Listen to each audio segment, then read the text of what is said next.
महाशिव ने सोचा कि मैं एक से अनेक, अनेक माना अनंत हो जाऊं, तो उसमें से कई अरब शिव पैदा हो गए। तो वो खुद महाशिव भी एक ज्योतिर्लिंग का लाइट का था, निराकार लाइट का, निराकार लाइट। फिर उसमें से आकारी लाइट बना और फिर आकारी लाइट ने सोचा। तो आकारी लाइट ने सोचने के बाद भी निराकार से जो लाइट बनी वो निराकार बनी, निराकार बनी। तो समझो कि आज के हिसाब से देखें तो 400 बिलियन शिव बन गए। तो वो कैसे बने? निराकारी ज्योतिर्लिंग बने। क्या बने? निराकारी ज्योतिर्लिंग बने। अब वो ज्योतिर्लिंग का आकार शिवलिंग जैसा ही है ना। ज्योतिर्लिंग का आकार एकदम वो गोल नहीं है, लंबगोल, लंबा वाला गोल, जैसे शिवलिंग का उसका सिंबल बना है। मगर इन्होंने अल्टीमेटली क्या कर दिया? भक्ति मार्ग में शंकर मिला के ही कर दिया। शिव तो शिवपुरी में है, निराकार शिव परम धाम में है, आकारी शिव शिवपुरी में है, विष्णुपुरी में विष्णु है, ब्रह्मपुरी में ब्रह्मा है। तो जब अब देखो अपनी सूर्य की जो ग्रेविटी है उसके आसपास जो भी ग्रह घूम रहे हैं हमारे सूर्य के आसपास, चाहे पृथ्वी हो, मंगल हो, तो इसकी ग्रेविटी, उसकी वो परिधि कैसी है, क्या बोलते हैं उसको, वो राउंड में ऑर्बिट कैसी है? लंबगोल। उसको क्या बोलते हैं? एलिप्स। 3 डायमेंशन में होगा तो एलिप्सॉइड बोलते हैं। अच्छा। 2 डायमेंशन में एलिप्स बोलते हैं। मगर हमारा तो 3 डायमेंशन वाला है, इसमें एलिप्सॉइड हो गया ना। हमारी तो ये जो बोलते हैं शिवलिंग जो है एलिप्सॉइड कहेंगे। हाँ, मतलब ये शिवलिंग भी 3 डायमेंशन है और हमारी जो ऑर्बिट में घूम रहे हैं ये भी 3 डायमेंशन।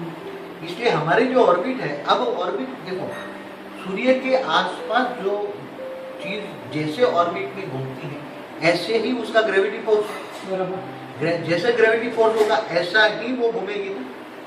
ग्रेविटी फोर्स के हिसाब से ही ऑर्बिट बनेगी ना। तो हमारी ग्रेविटी फोर्स भी ऑर्बिट के हिसाब से ग्रेविटी जो, अब ग्रेविटी कहाँ होता है? सूर्य की ग्रेविटी कहाँ है? सूर्य की ग्रेविटी उसकी नाभि के अंदर है, नाभि के अंदर से विस्फोट होता है। तो ओरिजिनल ये सूर्य कब बना हुआ है? ओरिजिनल सूर्य कब बना?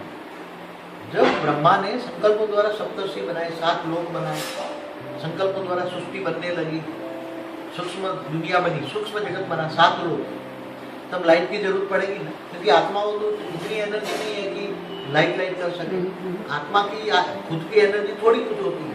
तो आसपास देखेंगे, अपने घर तक देखेंगे, घर के अंदर लाइट ना हो, मगर बाहर जाना है तो इतनी लाइट नहीं होती। इसलिए इस ब्रह्मांड के शिव ने सोचा लाइट कर दूं तो एक सूर्य बनाए। तो ये डायरेक्ट निराकारी ज्योतिर्लिंग से एक पावर निकला, वो सूर्य बना। बाद में जब सूर्य में एनर्जी कम हुई तो देवी देवताओं को बोला, सूर्य नारायण देवताओं को बाद में बोला कि जाओ तुम सूर्य को चलाओ। इसलिए सूर्य ने सूर्य को अपने रथ पर चारों पहिए घुमाकर चारों घूमने लगा। पहले सूर्य को चलाने के लिए एनर्जी डायरेक्ट आती थी शिव से, बाद में एनर्जी कम पड़ गई, सूर्य की एनर्जी कम पड़ गई। इसलिए सूर्य नारायण को बोला तुम चलाओ, सूर्य को चलाओ। चलाने के लिए आदमी चाहिए, देवता, जल देवता, वायु देवता, अग्नि देवता, ये सब देवता होते हैं। इसलिए हमारी सूर्य की जो ओरिजिनल नाभि है वो ऑर्बिट ऐसी है, उसमें से ग्रेविटी फोर्स, सूर्य जो चारों ओर जलकर जो बाहर निकलती है उसमें ग्रेविटी फोर्स नहीं होता, ग्रेविटी फोर्स नाभि है। इसलिए नाभि शिवलिंग आकार है, ऐसी ऑर्बिट है।